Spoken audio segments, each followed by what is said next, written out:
be you.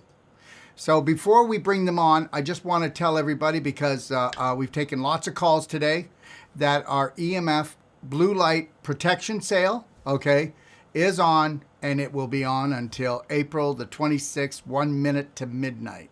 Thank you. Just go to the store, go to store.docofdetox.com. That's store.docofdetox.com and click on EMF /energy. Now, before we bring them on, just know this that Sheena Symington will be on tomorrow, okay, to talk about Electrical Sensitive Society. Now, she is the director of the society, but understand, we're not talking about being the director of a society. We're talking about a society that's heading towards there, and that this will be the greatest pandemic. The one that's invisible is the one that's truly going to take us down. Here they are. Dr. Magda Havas. Hello. Hi, ladies. How are you? Good. So, where do we go from here? Magda, why don't you start? Well, Angela and I started working together last year during the COVID initial pandemic.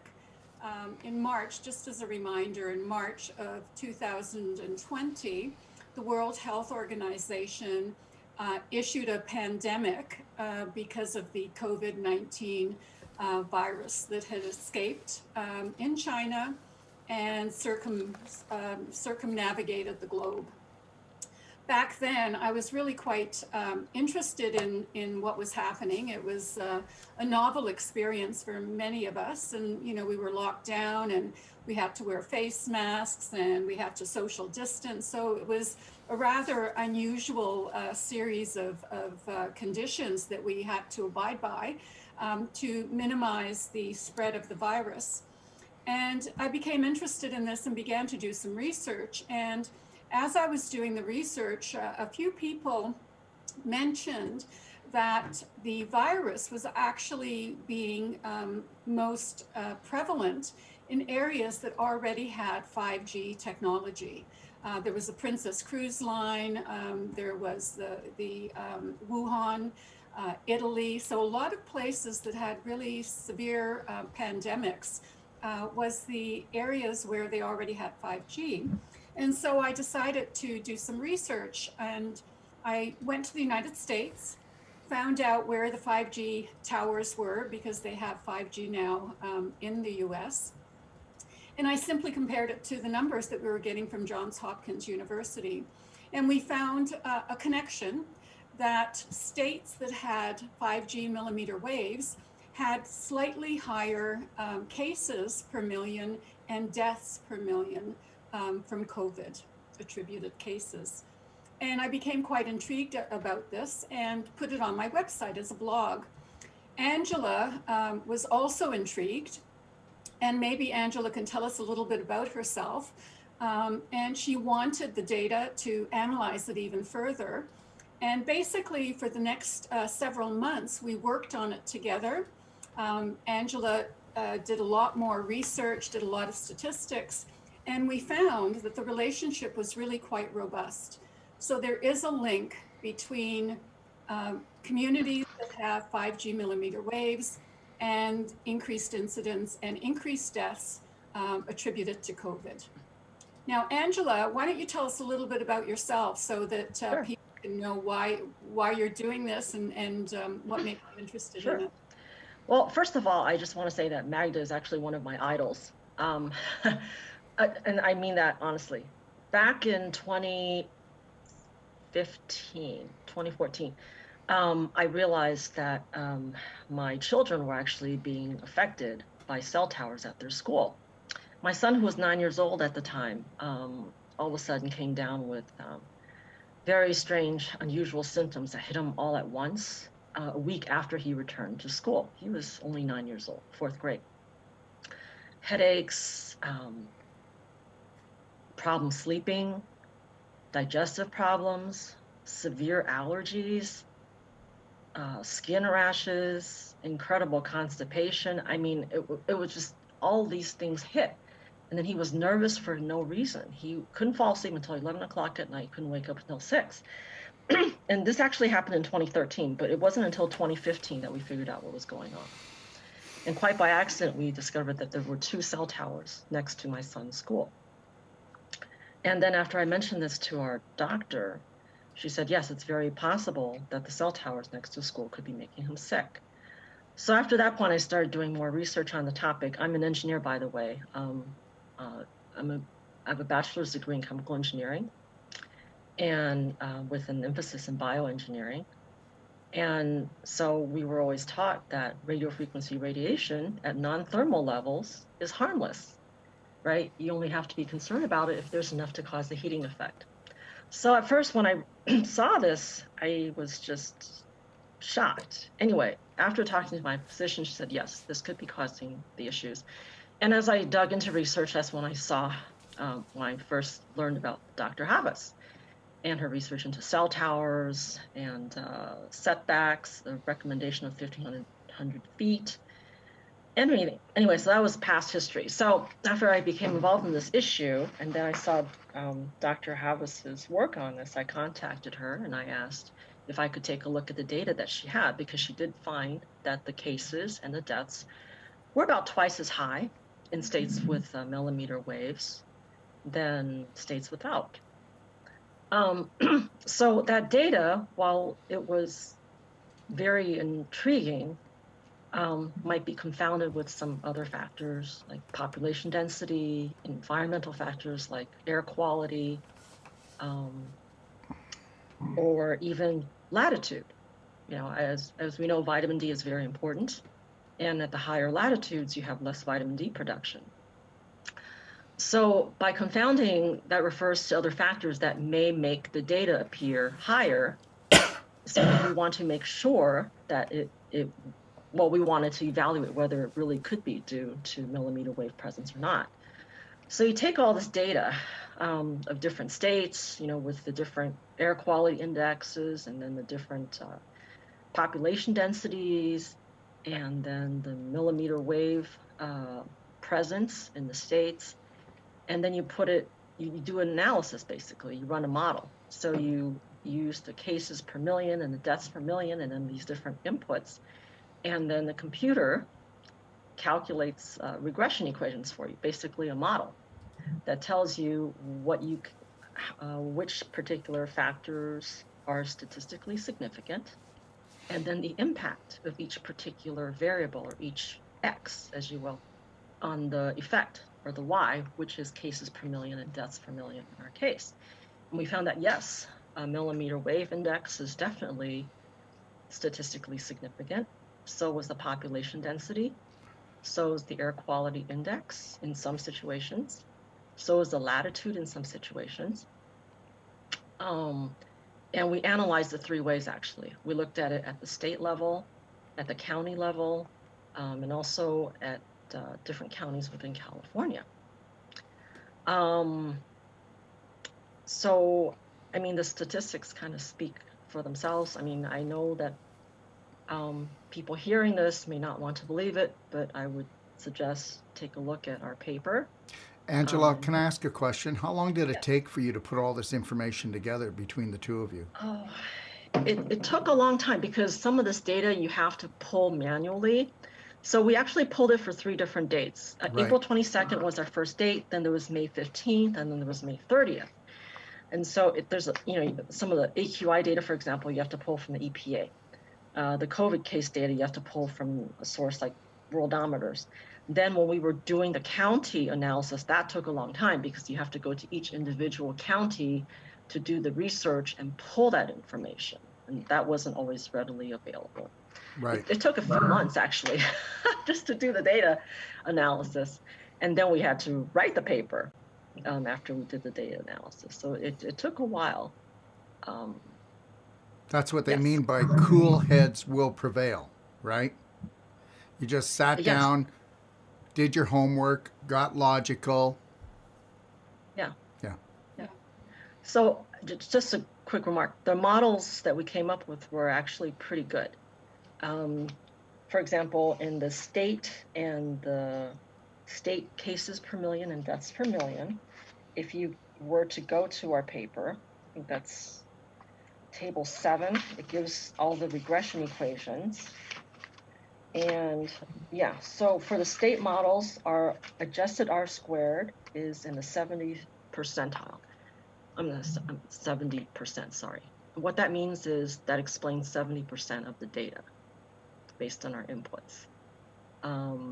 And so it's a very good model, and it was statistically significant. So irrespective of how we monitored the communities, we got the same response every single time for presence of 5G millimeter waves and the increased risk of catching or dying from COVID. Air pollution quality was statistically significant for California, nowhere else. Density, the more people there are, the more likely you're going to have contagion spreading simply because of the density of the population. And the more likely you're going to have higher density, you're going to have more people using cell phones, and hence you're going to have higher exposure as well. So there was a relationship between density and exposure. What was really intriguing, though, is that the response that we're getting to this paper, we knew it would be controversial. And we initially had a really hard time getting it published because the journal editors didn't want to touch it because, you know, everything is being pulled off the internet that mentions the big C. In this case, the big C is not cancer. It's a different C. And 5G. So anyone who has, you know, mentions that in the same sentence is getting basically told that they can't put any of this information on the internet because it's false information. And the problem is that the people deciding it's false information have no quality to what the actual truth is or the truth isn't. That's what science is here to do. So we're basically asking a very simple question. And the answer we got to that question when we did the appropriate statistics was that if you are living in a state with 5G, your chances of dying from COVID-19 is about double compared to states that don't have 5G. Wow. You know, the facts speak for themselves.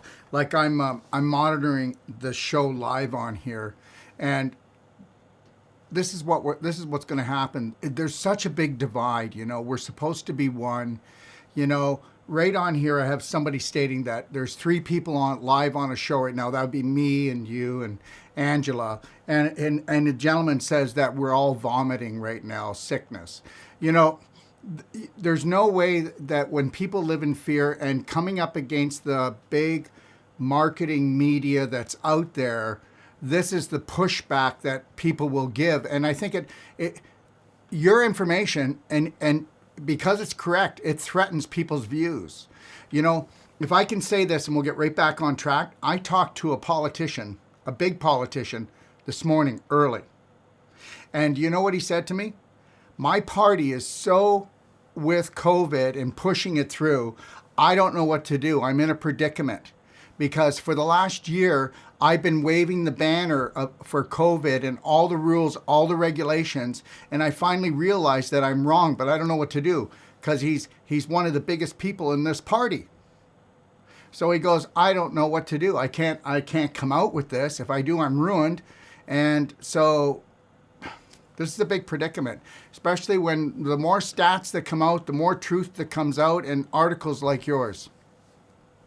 Well, you know, early on, someone spread this on the internet that COVID was actually caused by 5G, which is absolutely ludicrous. 5G isn't going to produce a protein, that can infect body. So that was ludicrous. But what that did is it prevented people from mentioning the two things together. And I think what really disturbs me, and just as an example, we wrote our paper, we submitted it to a journal and sent the abstract and the title to the journal editor and said, is this a topic that your journal would consider publishing? And that person immediately wrote back and said no, because we were looking at COVID and 5G. And a few weeks later, he was blogging on the internet, and he was saying there's no connection between 5G and COVID. But he won't even consider publishing papers that are examining whether or not there's a connection. So how he can make that statement is beyond me. You know, he's a really reputable scientist, but he's afraid of connecting these two things because of the backlash that we get from people like that gentleman who, you know, wrote and said we're vomiting. You know, and it is generated by fear. And one of the things I think we're trying to do is get rid of that fear. You know, try to find where the truth is, because there's so much misinformation on the internet. Simply try to find out what the truth is and publish it and put it out there for people to discuss and debate. There is so much at stake here, and that's the thing that, you know, everybody, you know, we've had trials and tribulations throughout our life. I've been alive almost 65 years, but this one here, this is called the tipping point. What do you think, Angela? Well, I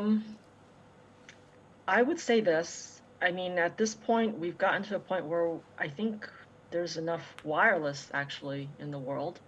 There are more cell phones than there are people in this world. We have enough connectivity already.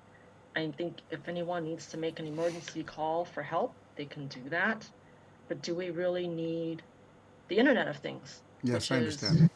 Which is trying to connect everybody and everything, you know, baby diapers, pill bottles, I mean, everything to the internet by doing 5G. I mean, it's, what is the real benefit of something like that? I mean, I don't know what the benefit to society is. I know that companies will definitely make money, and it might be a way to grow the industry, but it's gotten to a point where we really need to say, hey, we have enough. We need to take a step back and examine what this might be doing to people's health. Yeah, And grow the industry, and destroy the human race. I don't think that's a fair bargain here. Can I ask a question though? I want Drake to put this up. Where can they go to read the article? okay, there's a link. Yeah, I need that up, and keep that link up the whole show so people aren't asking me every 5 minutes to come on. Okay, and I'll keep mentioning it throughout the show. Okay. You can put the link in the chat if you want, Angela. And Do you if have you the could link? tell Drake, he'll put it right up on the screen, please. Okay, it was in that email that we sent. So hang on a second. Let me see if I can. Let me try this. Okay. Yeah. Let me give it a shot. While Angela's looking for that, when we started working together on this and we realized we really had some powerful information, we discussed publishing. And I mentioned to Angela that, you know, irrespective of what our paper has or hasn't got in it, I told her, I said, we're going to be criticized for this simply because of the topic. And we're going to be criticized not only by the telecom industry that doesn't want this information to get out, but we're going to be criticized by people who are working with electrohypersensitivity as well. Why? Why? Because they don't want the connection with COVID. Why? The COVID people don't want the connection with electrohypersensitivity, and the electrohypersensitive researchers don't want the connection with COVID, because they're afraid of the backlash. Oh, yeah. Okay. Backlash from industry. Yes. It's all about fear. And when I said to Angela, I said, look, we're going to get criticized by both sides. And so, you know, you have to be prepared for that. And her response was, you know, I have children and I care about them and I want them to be safe and healthy. And I'm concerned about the future generation. And this is why I'm doing it. And to me, that's like a mama bear. You know, mama bear, nothing will get in her way if she's protecting her cubs. And I think we need more parents out there and grandparents out there who are willing to protect their children and their grandchildren and future generations by speaking out against, Okay. you know, the sort of the forces that are forcing us to be inundated with more microwave radiation. Did you hear what you just said? We need more parents to want to protect their children. And you know what? People aren't going to like this at all. But I hardly meet anyone that's willing to protect their children. Not anyone, but a lot of parents, they're like in a coma. They're unconscious of the fact. And usually it's only women. I never see a lot of men taking on that protection role anymore, protecting the family, protecting the house, making it a loving, healthy an environment. I mean, there's the biggest problem right there. It's we really have to somehow reach the parents. Did you guys find that link so that Drake can put it up? Did Yeah, you put it up, it's Drake? in the chat. Good. I want to ask Angela a question. Angela, what would you like to tell people about sending their children to school and this whole connection? And should they feel easy about it? No, no, they need to. The first thing I would recommend to parents is to check out their their children's school. Find out where the Wi-Fi routers are. There's probably one in every classroom, or maybe even two in every classroom. And then everyone's probably using laptops that don't have an Ethernet connection. They used to make laptops with an Ethernet port that you could stick an Ethernet port into, but now they stopped making those, and I won't mention which company is doing that. So they're using Wi-Fi. Then not only that, but then all the kids have their own cell phones, right? Starting as young as age 10. I mean, they're bringing their cell phones to school. Now we have the 5G phones out there. And I know parents love their children and they want to give their children everything. I do too. But before you do that, really look at the studies. There's a couple other websites, www.ehtrust.org. That's by, in the US, that's Deborah Davis. Yes, thank you. A lot of scientific studies. Also, mdsafetech.org. That's a lot of doctors and scientists who put that website together with a lot of research. You want to give your children everything, but you really have to look at what's out there, because honestly, our regulatory agencies are not protecting you. You cannot trust the FCC here in the US. You cannot trust that they're all watching things. I mean, recently, the FCC even increased their exposure standards. Since 1996, the exposure standard was 1,000 microwatts per centimeter squared for 30 minutes. Well, because of 5G, because of the intensity required for the 5G devices and the intense number of small cell towers and the device radiation, they've increased it fourfold. They've increased it to 4,000 microwatts per centimeter squared. And they got rid of the 30-minute exposure period. It's indefinite now. And not only that, but they've allowed certain areas of your body to become heated. I forget how small it is, but certain areas they figure it's okay, in your eyes, in your brain, in other tissues to be increased by more than 1 degree Celsius, that they figure it's okay. And where do they get that from? Honestly, from industry, who tells them it's fine. I mean, basically our regulatory agencies are not independent. They're run by previous heads of industry. That's just the truth. I can't speak for exactly what's going on in Canada, but I know that's what's happening here in the United States. It's really obvious in the United States. There's actually legal action being taken against the Federal Communication Commission for failing to take into consideration the science that's out there and failing to update their guidelines to protect the public. It's based on heating. And the point that Angela just made is really intriguing. If 1,000 microwatts is protective and higher levels aren't, why are we now increasing it by a factor of 4? Does that mean suddenly the human body is able to tolerate this? Well, no.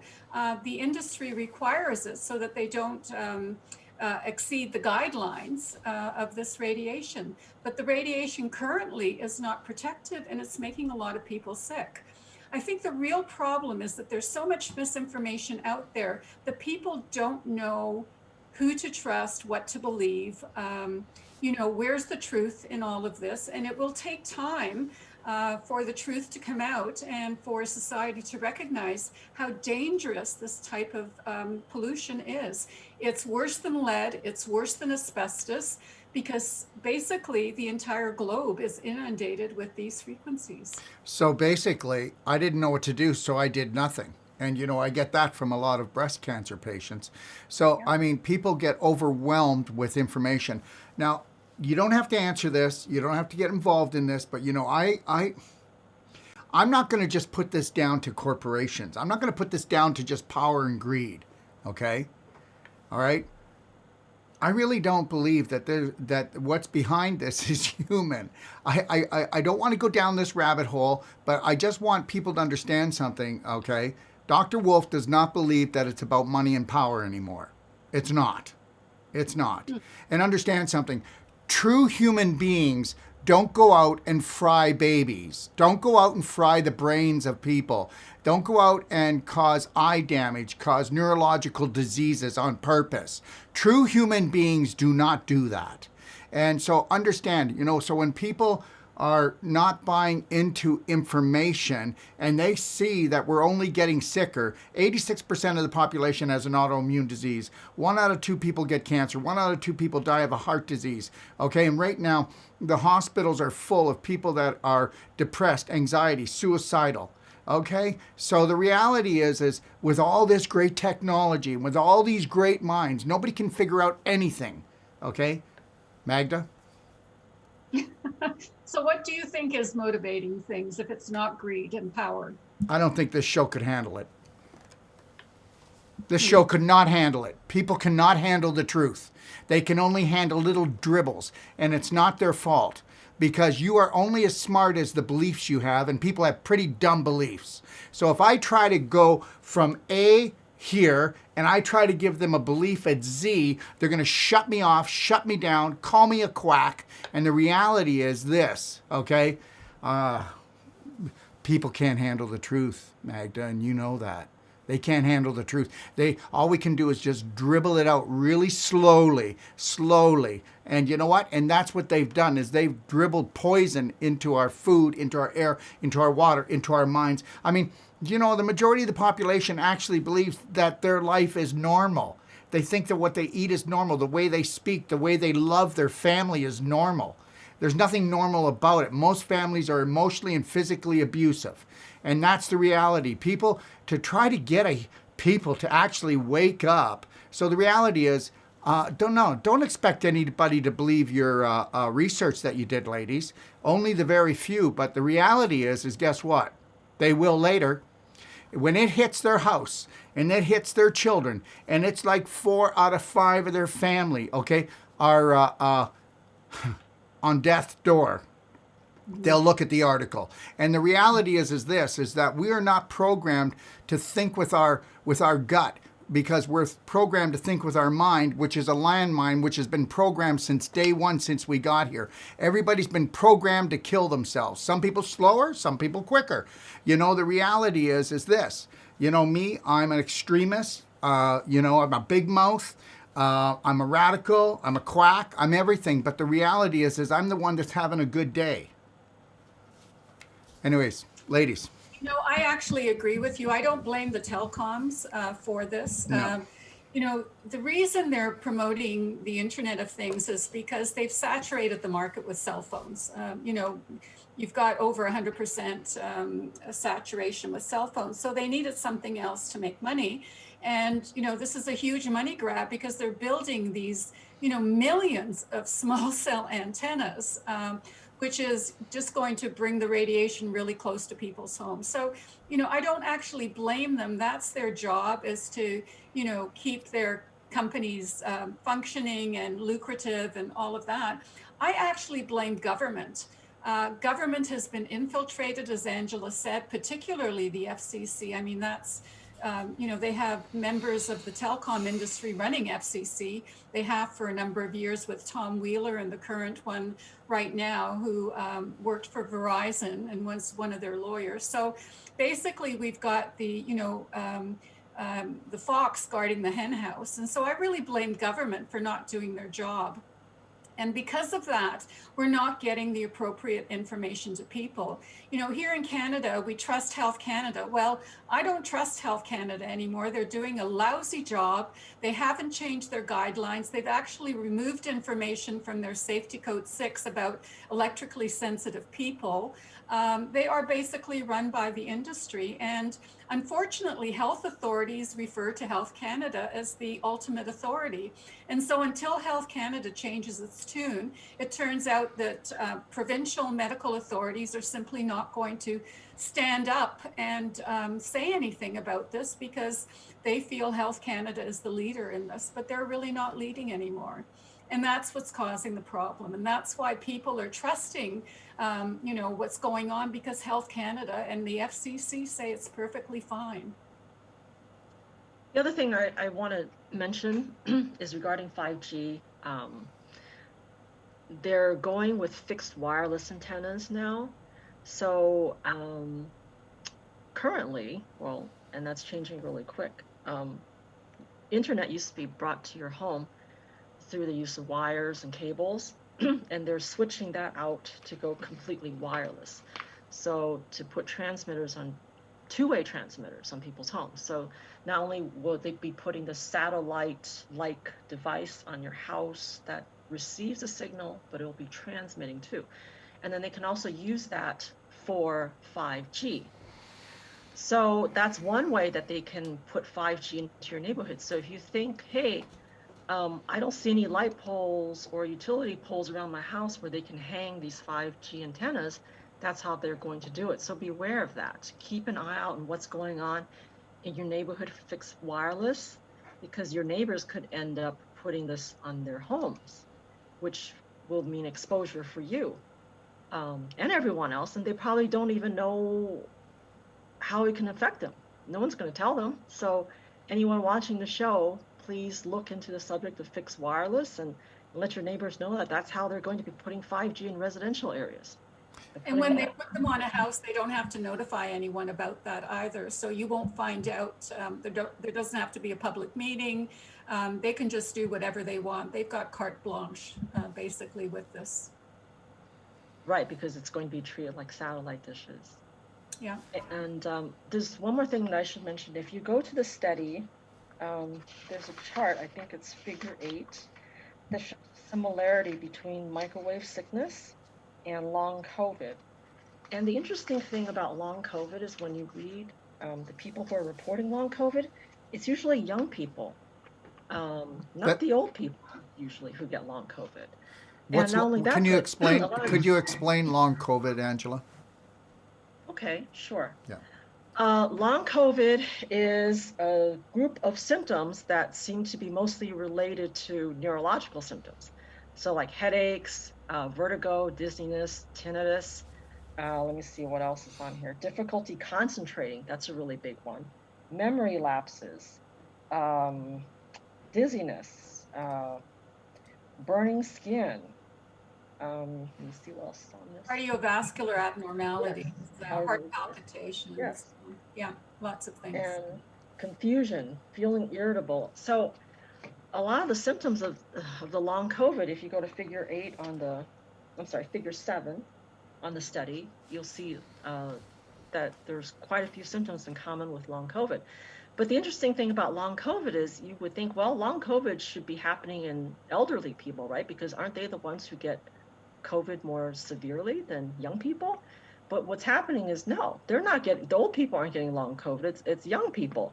And not only that, but when they test a lot of these young people for antibodies, they're finding out that 2/3 of them don't even have antibodies for COVID, which means they probably didn't have COVID if they didn't test positive for antibodies. So what is it that they have? So there's probably some confusion also going on, probably some masking. I think everyone is so focused on COVID right now that when some people get sick and they go to a doctor and say, hey, I've got this problem, this problem, this problem, and doctors don't know about microwave sickness or that, Wi-Fi and cell phones, things like that could make you sick. And so they I think a lot of the people are being misdiagnosed, possibly as having long COVID. Right, they're being distracted. It's like the shell game. So, That's right. can I ask you a question? Do your children go to school, Angela?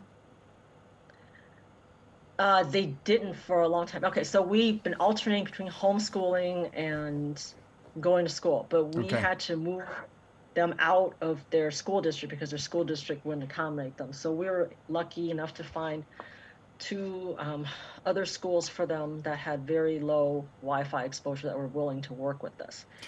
Um, There it is, right we, there. There it is. You got to be willing to move. You got to be willing to move. You got to be willing to pivot. If you don't make the right choices today, then you're going to be in big trouble. What do you think, Magda?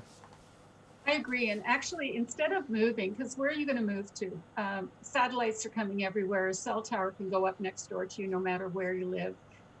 There's really no place to hide, comes from Arthur Furstenberg, who's been writing about this for a very long time. In Oakville, there was a private school that had Wi-Fi, and some of the parents were concerned about this, and so they went in the school. They hired some technology specialists with internet technology, and they reduced the intensity of the routers. So they left the routers in, they turned them down about 90%, and they could still use Wi-Fi absolutely everywhere in the school. So basically, one of the issues is these routers are yanked up full volume. They don't have to be. And so kids are being fried, teachers are being fried by this radiation. The teachers who have complained have been silenced. They're told that if they oppose Wi-Fi in the school, that they will be laid off or transferred. And so basically, teachers aren't allowed to say anything. And I think what really, identifies what is going on is we've got a bunch of bullies that are in government. We've got bullies in industry. We've got bullies at school, the administration, that isn't listening to the teachers, that isn't listening to the students, isn't documenting any of the adverse health effects that are going on for fear of any kind of legal action. Now, we can't sue the telecom industry. They've got so much money that there's no way we could ever win anything like that.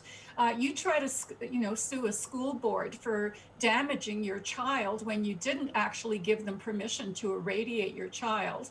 And these are schools that have to ask your permission for your kid to go on a bus on a field trip, right? But they don't have to ask for your permission to microwave their children 6 hours a day while they're in the classroom. I mean, this is absolutely ludicrous.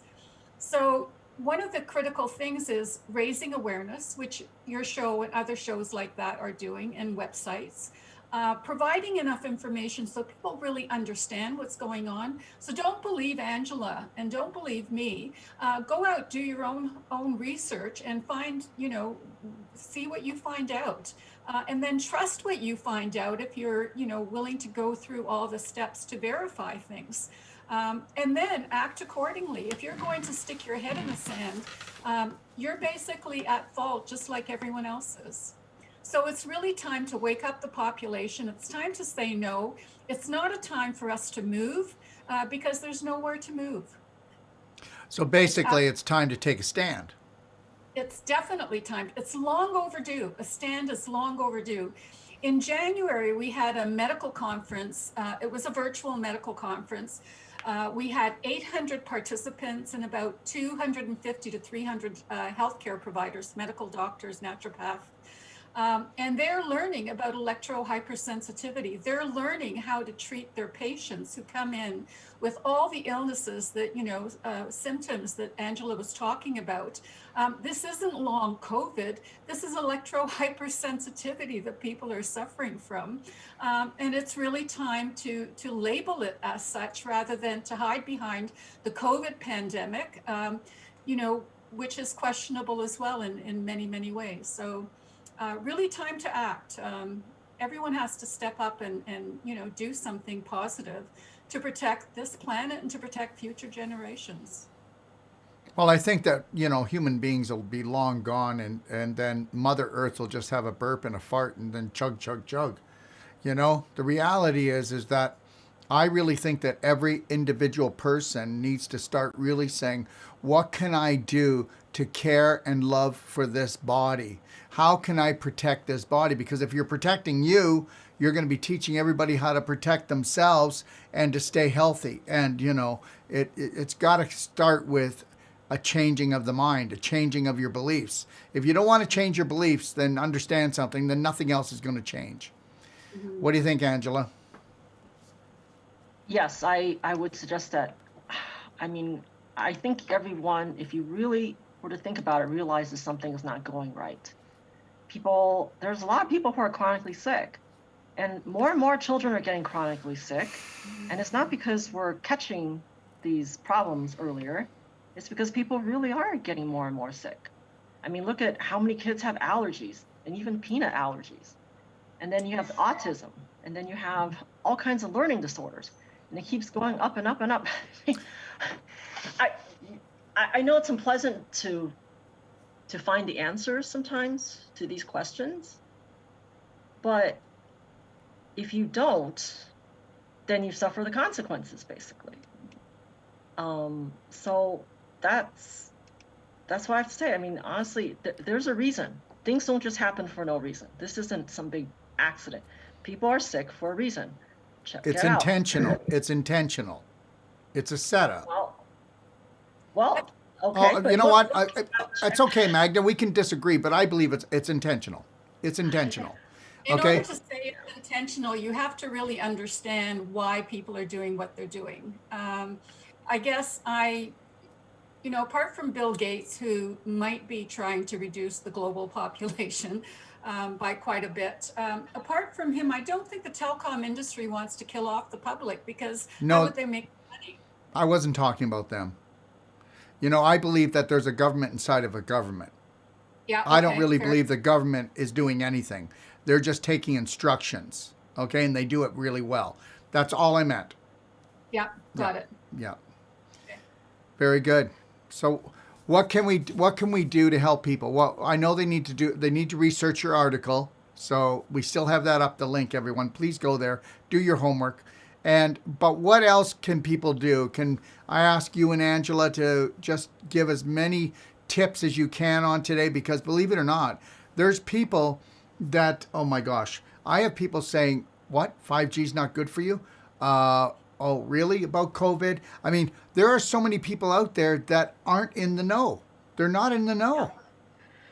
Okay, the first thing is get yourself a meter, okay? Because if you can see how much radiation you're exposed to, then you realize that you have a problem, and then you can realize where the problem is coming from.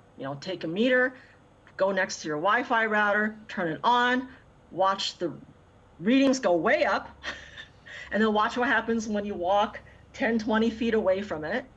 And there's the Go meter. to your neighborhood cell tower, measure that, see how high that is, and see how high it is after you back away from it. Then you see this is real. This is not something imaginary.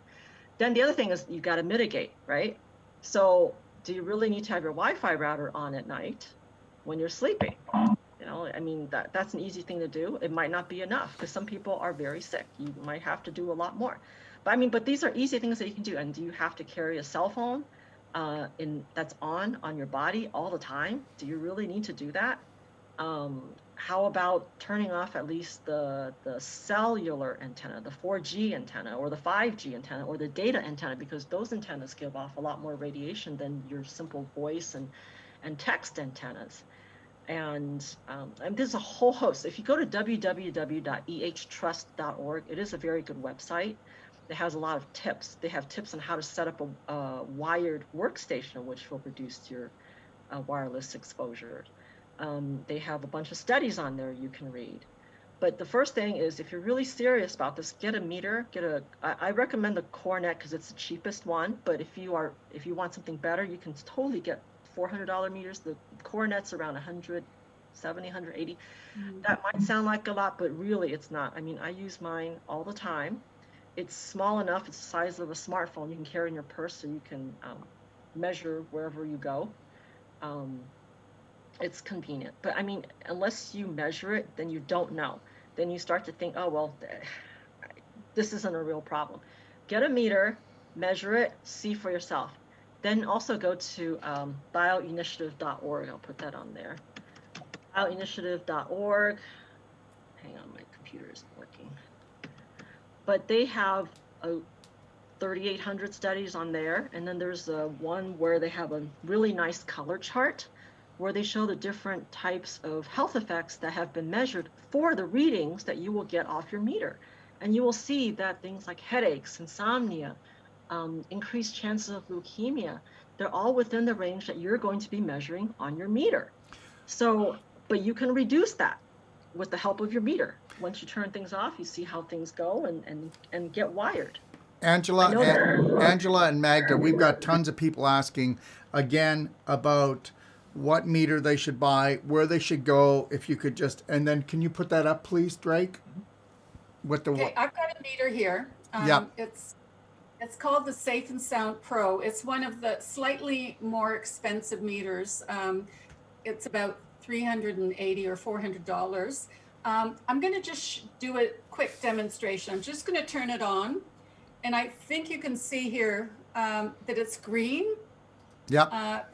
Whoops, the top button's green. I'm going to turn on my Wi-Fi on my computer. I just did.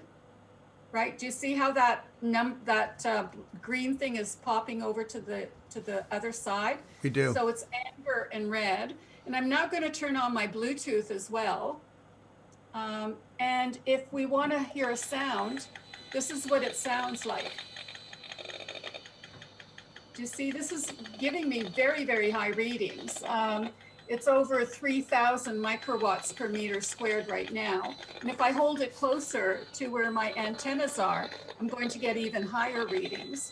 And then if I simply turn things off, then we can get that back down to zero. So I actually live in a really clean environment because I don't have anything wireless. Do you see how it's green again?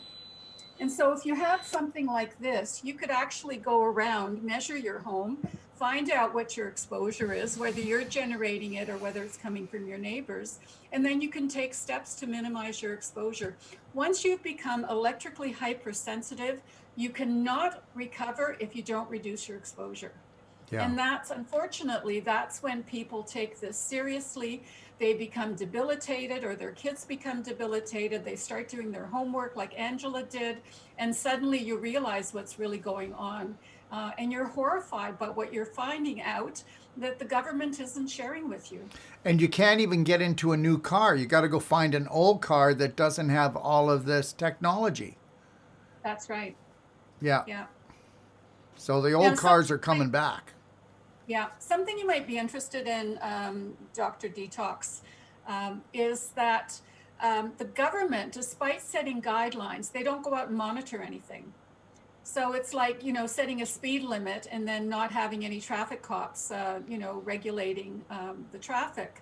And so one of the things we started just a month ago are citizen scientists doing research. So basically what people did is they purchased one of these meters, and they're going out and they're monitoring communities in their neighborhood.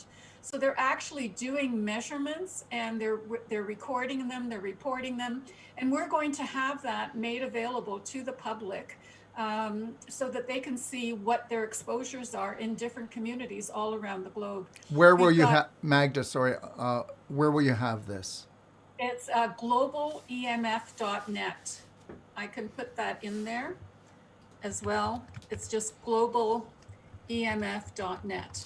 And I would love for you ladies to share any type of information and put it up for people. So, yep. And if we can go through different things, because everybody on here is looking for whatever they can get. I mean, there's a lot of people right now asking whatever you can give to support me, please. So, yeah. Okay, there's the electrosensitivesociety.com that Sheena Symington is going to be talking about tomorrow. I have a website, magdahavas.com, where I talk about all the harmful effects of different types of radiation. We have a website called zoriglacier.com, which has all the old historic information from the United States going about microwave radiation. We have his entire collection online, so people can actually go there. And I'm just writing it in here so that glacier.com, so that people can actually go to the website. So if you want historical documents, the Zori Glacier is very good. If you want recent things, EHS Trust and magdahavas.com. And if you want to find out what we're doing with the citizen scientists and the monitoring around the globe, it's globalemf.net. And we put them all in the chat, so if people can get access to that, they can get a lot of really good information there. Very good. Now, one of the things we haven't discussed, and that is, why should 5G make COVID worse? Why should people who are exposed to this radiation be more likely to either, suffer or die from COVID? And there's a number of reasons for that. And Angela did a superb job putting this information together in the paper. And Angela, would you like to talk a little bit about some of those things, like the calcium, the vitamin D, the glutathione, all of those things that are, impairing our immune system, that sort of thing, microwave radiation? Okay, sure. Section 4, the discussion pretty much goes into all the different reasons, but I'll just read them off quickly. We don't have that much time, right? Okay. So we have as much time as you girls have. So that's the time we have. Well, great. I will take my time then. Okay. So section 4 really goes into a lot of the different studies that we have. So one thing is that there's a lot of common mechanisms of harm between the virus and wireless. One of them is the fact that radio frequency radiation or wireless radiation increases free radicals, and it contributes to oxidative stress. And you know that with COVID-19, inflammation is a really big deal. In fact, some of the people with very severe inflammation are the ones likely to develop a lot of blood clots and the cytokine storm and things like that. Angela, can I say something? Is that okay? I just want to say something, everybody, and this is it. If you had your inflammation down to 0, you would be living the life you've always wanted. And understand that inflammation is your barometer and telling you what's happening up. And the more inflammation you have, you're being fried like a burger, okay, on the barbecue. All right, go ahead. Thanks.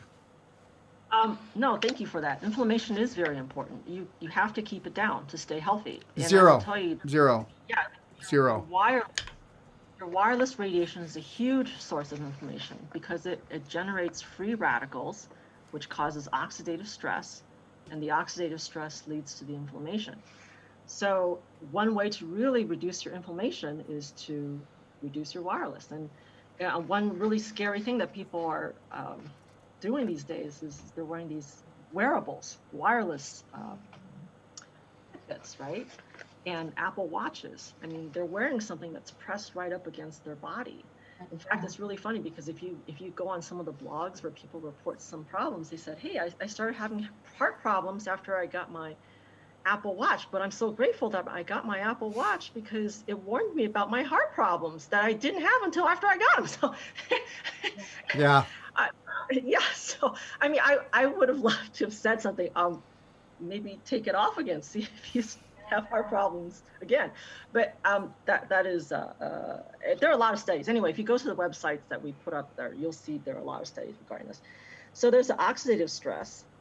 Then there's the fact that and so if you take antioxidants like glutathione or vitamin D or vitamin C, you're going to actually benefit from that. So in addition to reducing your exposure, taking antioxidants can help with the oxidative stress and the inflammation.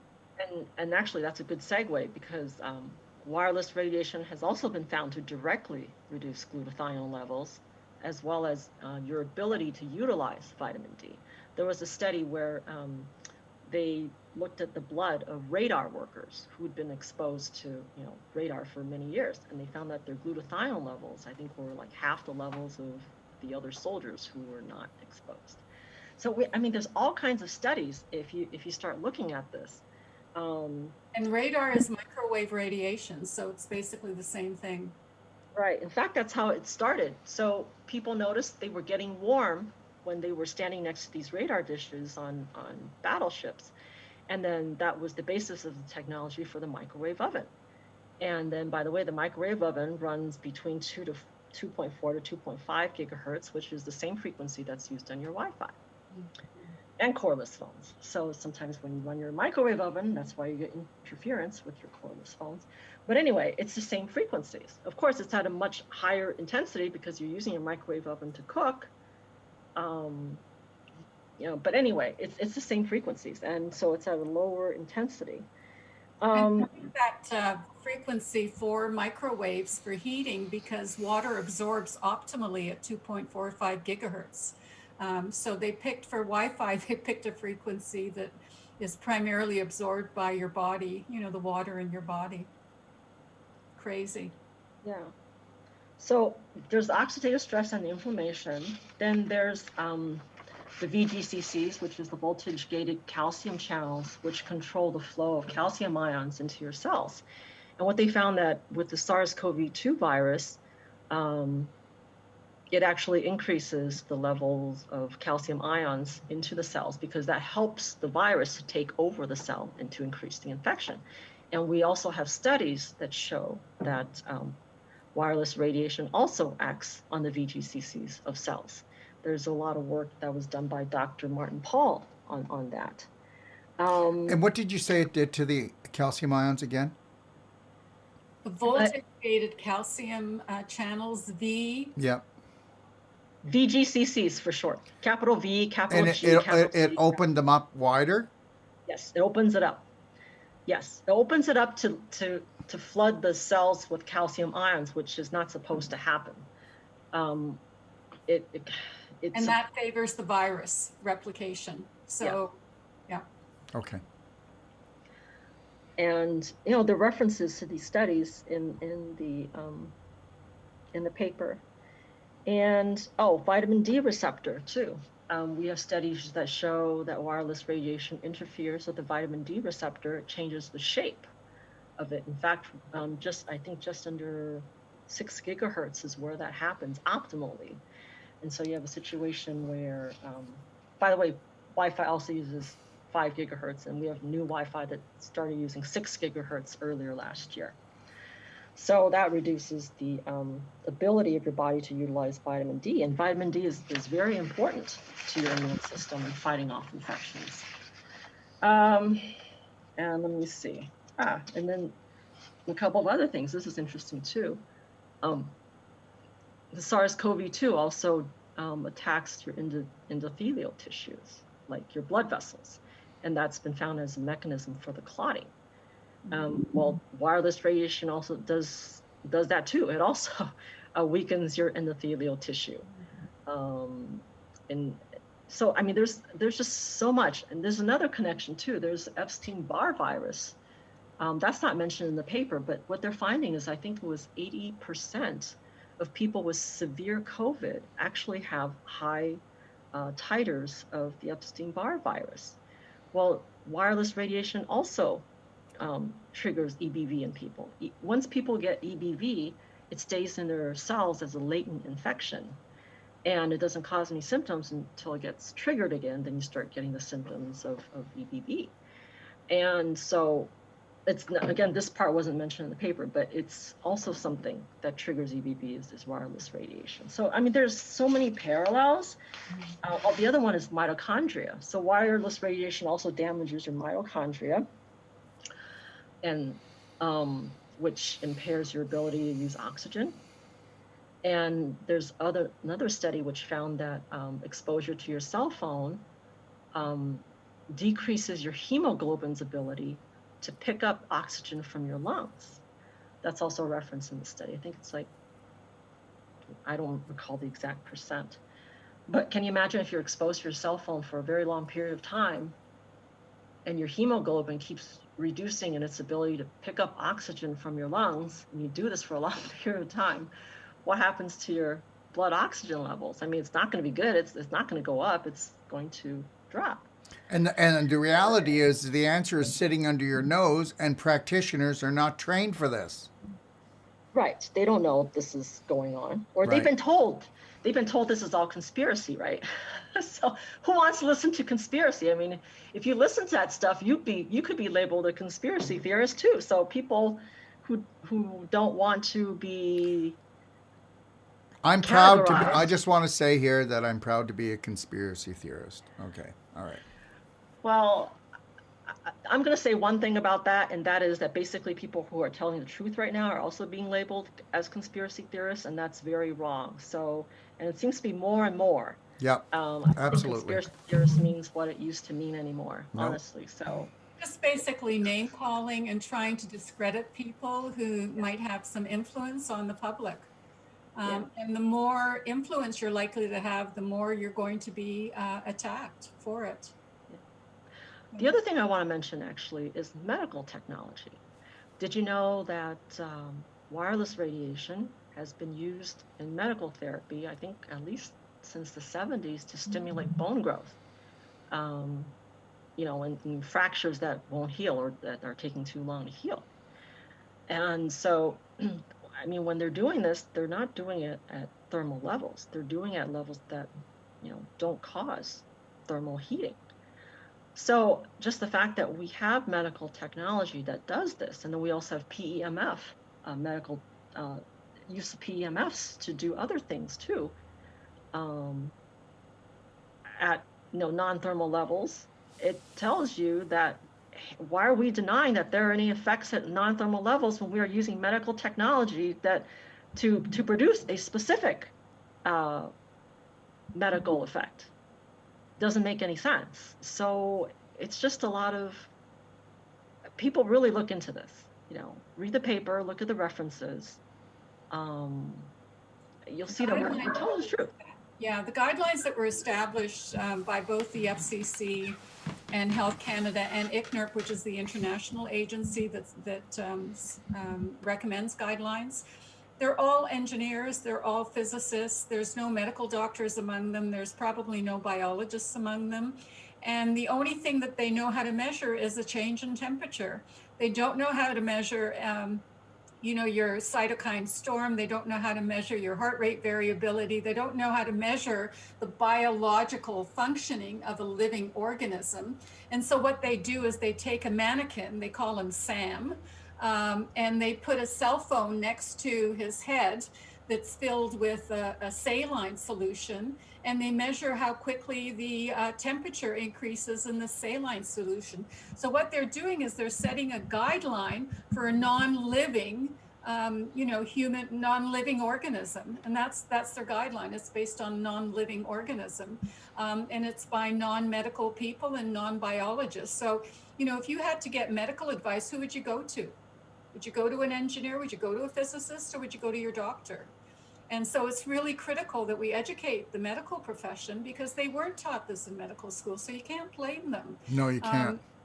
No, and you get this into medical school now because it's not going to go away. So the young, students who are learning to become doctors have to know about this, and you provide continuing medical education credits for healthcare providers so that they can actually treat their patients more effectively. Wonderful. So, in rounding up, I'd like you to give them the information where they can go again. Magda, for your information, Angela, for your information, and maybe just give them some life-challenging, life-saving tips. Go ahead, Angela. Yeah, get the meter. Get the meter. We can talk about how much radiation you're exposed to, but until you have that meter in your hand and you measure it and you see what's going on, that changes it for most people. Wake up call. Yeah, when they see what's going on, measure your cordless phone, measure your cell phone, measure your laptop, measure a Wi-Fi router. Measure the restaurant that you go to eat when you're allowed to. I mean, until you measure it, we talk about this and people don't really understand this is a very real thing, because you might not feel it. Measure everything. Smell it. you got to measure it, and you'll see it's real. It's there. So people should And measure wherever they go, where they frequent the most. You need to Yes. measure it, because if it's not good, you need to find somewhere else to go. That's the reality. That's what a logical human being would do. Okay, because your yeah, body is the antenna. Sorry, Angela, go ahead. sure. And in bioinitiative.org, there's a color chart. I'm typing this right now.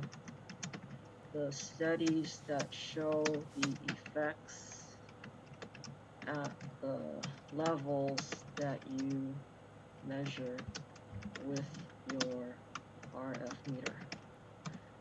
Okay. And So, what's the name of the meter? People are asking again. It's, I there's don't like the cornet meter, so I don't recommend that. This is called Safe and Sound Yes. Pro 2. They have a Safe and Sound Classic that is about $150. So, that one will do if you're just measuring around your home. If you want something a little bit more sophisticated, this is the meter I would actually recommend. And you can get that at Safe Living Technology, slt.co, and I'll put that in the link as well. So Magda's meter is definitely better, and it'll do more for you. Don't cheapen out on your meter. You know what? I got to tell you something. But we can't. We can't. Everybody goes, why would I buy a meter? Well, because this is the most deadliest thing that's going on in the planet, and this is going to tell you, get the hell out. And I don't know how else to put it. Or stay. It'll help you mitigate what's going on in your home. So Yeah. when you see what's going on, then you go, well, I need to do something with that. Yeah. Maybe I can turn it off. Maybe I don't need it on. Maybe I don't need my wireless printer on off all the time because it's sending out this much radiation. Maybe I'll get a corded phone instead of a cordless phone. I mean, I know this doesn't sound pleasant, but when you become a frequency detective. That's fun. I've always wanted to be a detective. Become a frequency detective and do it frequently.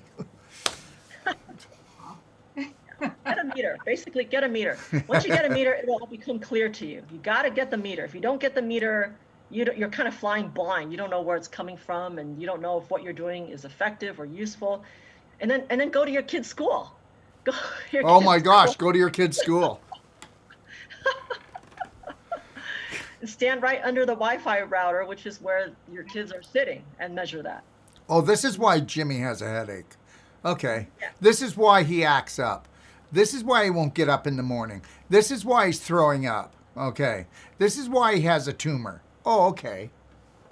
All right. I was invited to a high school to talk about cell phone use, because right. High school kids love cell phones. So the teacher asked me to come in and talk about safe cell phone use. And so I did.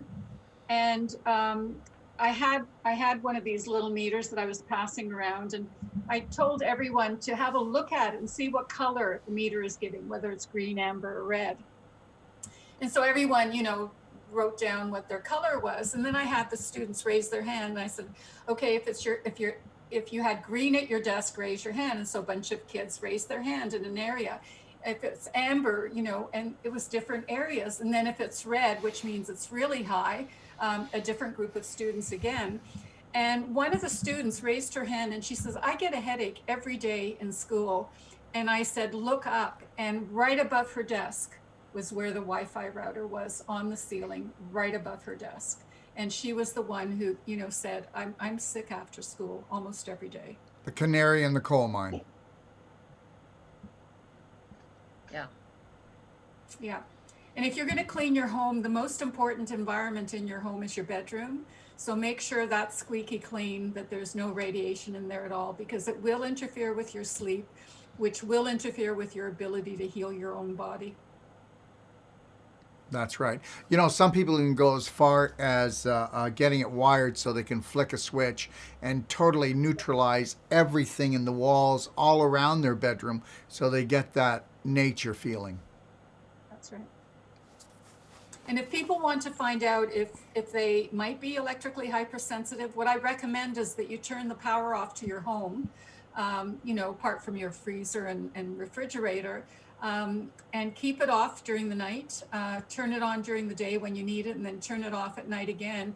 And if you find that after a few days you're actually sleeping better, you're feeling different, chances are you're electrically sensitive and you're exposed to radiation during the day. I'm highly sensitive to it, and it's even these blue lights. I hope people don't mind, but I'm going to put my Teslas on. But I'm highly sensitive to it. If I go into a mall, it's like countdown. I'm good for about 35 minutes, and then I've got to get out. So, Yep. yeah. And that's real, everyone. When your mouth feels like it's burning, your mouth feels dry, your eyes start to feel dry and burning, you feel a little bit edgy. It's not because you're scared to spend money. It's because your nervous system's frying out.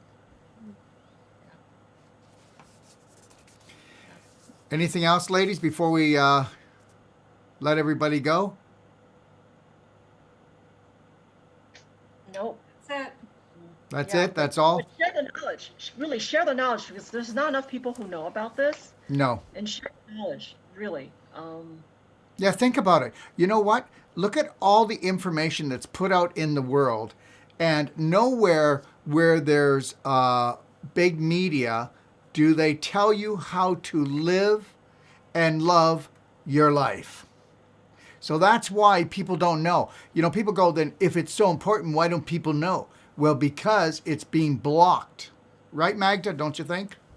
Oh, definitely. Yeah. Yeah. I mean, anyone, who speaks out about this is either censored, silenced, or somehow, their credibility is they try to destroy your credibility.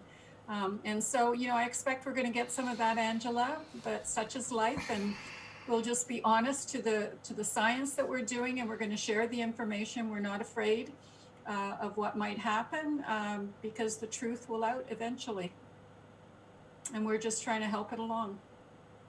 Well, I just want to say thank you to two Braveheart goddesses who've come on and actually want to do good. Isn't it great to just do good, to actually want to do good for people? I mean, everybody, you need to think about this. Why would anybody spend time, okay, to have their credibility tore down? Okay? Because they're serving a higher purpose. I want to thank you, ladies, for coming on today. It's been more than a pleasure, and I truly mean that. It's always wonderful having you on, Magda, and thank you, Angela, for coming on. And I'd love you guys to come on again if you would sometime down the road. Okay? Yep, lovely. Again, thank you for spending time with us and for sharing to all of my viewers around the world. God bless the two of you. Okay? Thank you. Be safe. Well, everybody, I hope you enjoyed the show. I want everybody to know that the show is going to be going on to Telegram and Doc of Detox show. I cannot keep the show up, okay? I can't keep the show up very long here. We do not want to ruin things on where we are on our platform, right? So as soon as the show comes down, it'll be going on Telegram. And if you haven't joined Telegram yet, it is a private channel. And it's you can download it on your phone or on your computer. And I put all the information I can't talk about everywhere else there. And even every show I do and everything I post goes there, doesn't it, Drake? Everything. So you really want to check that out. And it's t.me/the Doc of Detox. Okay? And everyone, this afternoon I will be doing a post talking about the things that I do to help to protect me against 5G and other things that are coming at me. So I will be coming on a little bit later this afternoon and just doing, because after this show, and don't forget, tomorrow I've got Sheena Symington, and she's going to be talking about electrical sensitive people and how, you know what, I truly believe that 8 or 9 out of every 10 people are going to be that way within the next year. So you might want to find out what it is that you can do to help yourself and your family. And Tuesday, April the 27th, 10 a.m. Pacific Standard Time, I got Down on the Pharma with Del Bigtree, okay, from Highwire. And you can go to icandecide.org if you want to learn more, or go watch his show at highwire.com, okay? And then you check him out. And then, But why do you want to come and check him out here? Because me and Dell, we've been friends for a long time, and we know how to get a really good show on. Okay, and then Wednesday, April the 28th, he's going to be answering all your questions. He never does Q&As. Okay, so we're going to have the big guy answering your questions live. So you're going to have to send them in, okay, on Facebook, or you can send them in on YouTube, and he's going to answer them all for you, okay? Now, here, I'm doing what's called a Braveheart Day on May the 1st, and I'm declaring that Braveheart Day every day. And it's a Braveheart Day, and we're going to make it a yearly event, but Braveheart Day, May the 1st, 9 hours. It's if you go to event-bright.com. Can you put that up for me, please? And then go to Conference Cube, $197 for the day, okay? And I'm going to send you a gift pack from me, a Braveheart gift pack worth $262 if you'd like to join me for a day. And we're actually going to put the schedule up. We did a commercial this morning, and we're going to have that up tomorrow, and we're going to play it every day until then, and it'll show you all the things that we're going to do, okay, during that day, okay? And there's going to be 6 other days with really great speakers, and know this, Kelowna, British Columbia, June the 5th, 25th, June the 5th to 25th. We've got 2 more spots left for the New World Practitioner course, where I teach the Whole Life Coach, and I teach the Wolfe Non-Surgical, the most powerful body work, and the most powerful mind work. Check me out. Challenge me on that one, okay? And just know that we will be in Ixtapa on September at Ixtapa Palace, International Training Institute of Health and Wellness. And we will be teaching a 25-day course there, because we're going to be also having some Spanish people come, where we'll have a translator for those Spanish-speaking practitioners or those who want to become practitioners. Let me tell you something. Dr. Wolfe, what do I need to do to take your courses? You need to show up and bring your passion and purpose. That's it. We can make anybody into a practitioner. There's a practitioner and a genius in all of us, okay? And if you want to join my newsletter, please go on my website and click on. If the best way to get in touch with me, if they decide to erase me off of all platforms, will be I have your email. Okay, we will not use it for anything except for getting in touch with you. Okay, and there's lots of other things, but I'm not going to mention those because I've been on here for a while now. Okay, and just know that I do at 10 a.m. Pacific Standard Time every Tuesday. I do a Q&A if I'm not doing anything else. And make sure that if you want to watch, if you want to listen to any of my shows on audio, go to Spotify, SoundCloud, or you can go to iTunes, okay? All right? And that's it. Everyone, it cannot stay where it is right now, where you're watching. This show is going to be taken off and be put on docofdetoxshow.com and Telegram. Okay? It will not be on YouTube, correct? Okay? All right. God bless everyone, and understand something. You're more powerful than they have taught you to believe. We've been programmed. We've been channeled. Sounds like a television to me. Okay? Tell a lie long enough and strong enough, and people think it's the truth. And the truth is that you were created by God Almighty to create the best life ever. God bless everyone. And 3, 2, 1, you got this, Braveheart. Take your life back.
If you're looking for life-saving and life-changing information, well, you've come to the right place. Don't forget to click and subscribe. Stay connected.